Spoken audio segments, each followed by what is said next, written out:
Oh hey, so I decided that since I enjoyed the first Teenage Mutant Ninja Turtles game on Game Boy, I would go ahead and try the second one.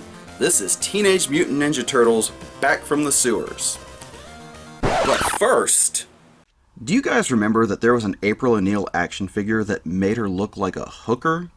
I'm not making this up.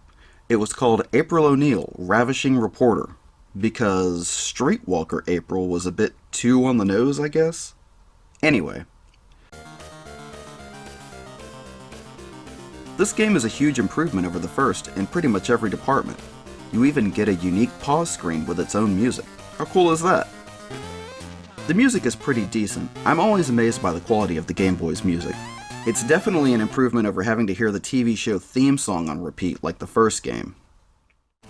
You still have the basic weapon and jump kick attacks, but this time around they've taken out the shuriken attacks. Can't imagine why. And replaced it with this. Yeah, you can slide on your ass to attack enemies. I'm sure the Turtles did that at some point. That doesn't count. The sprites are much larger this time around, so everything has a cleaner, more cartoony look to it. The foot soldiers still can't take more than a single hit before exploding though. I mean, what are these things made of? Jeep Cherokees? Alright. The Turtles play somewhat differently from one another, as some of them have faster attacks, while others trade speed for longer range. If a turtle is defeated, then he is captured, but you are given the opportunity to rescue that turtle by battling the jailer, and you have 20 seconds to beat this guy. Apparently he was in the show, but I have no memory of him. Now, if you don't mind, I'm going home. Yes, sir. Home immediately. Whoa! While the first game in this series played more like the first NES Turtles game, this game has levels that feel more like the arcade game. Particularly the skateboard/hoverboard levels. As long as you haven't lost any turtles by the end of a stage, you get a bonus stage. Back from the Sewers features several characters from the show and movies, including the Rock Soldiers. Now, let me just digress for a moment. So, in the original Playmates line, there was this figure made of General Tragg that bore little resemblance to his TV appearance, but they never made one of this guy, Granitor. I was always on the lookout for him because I thought the Rock Soldiers were cool. Well, cut to 30 years later and NECA is finally doing these guys justice. Look at that. Beautiful work. And I can't afford them. Anyway, both Tragg and Granitor show up in this game, and I appreciate that. This is also the video game debut of Super Shredder, and unlike the film where he originated, it's going to take more than a collapsing pier to take this guy out. The game starts out easy enough, but the levels do become increasingly difficult. Interestingly enough, you can adjust the level difficulty with the hardest setting giving bosses additional attacks. So if you're a glutton for punishment, then make room for dessert. Yeah, I don't know what that means either. Moving on! So yeah, this game does pick up the challenge a bit from the first.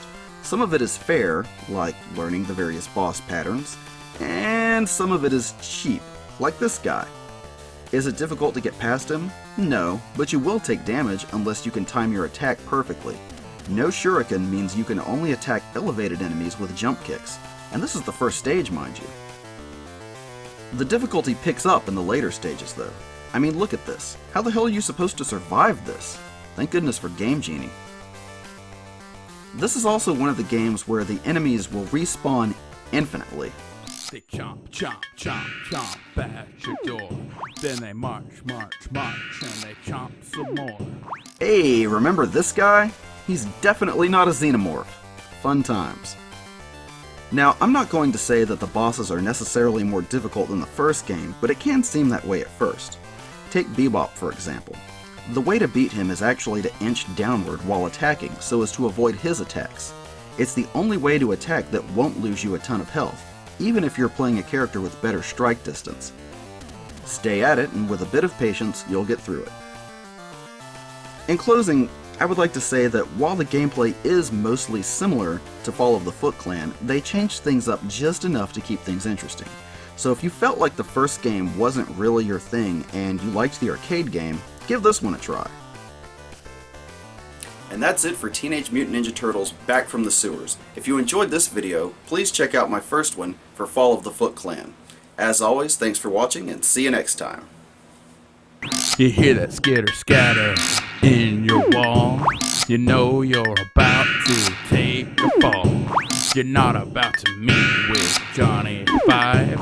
These mousers make sure you're no longer alive.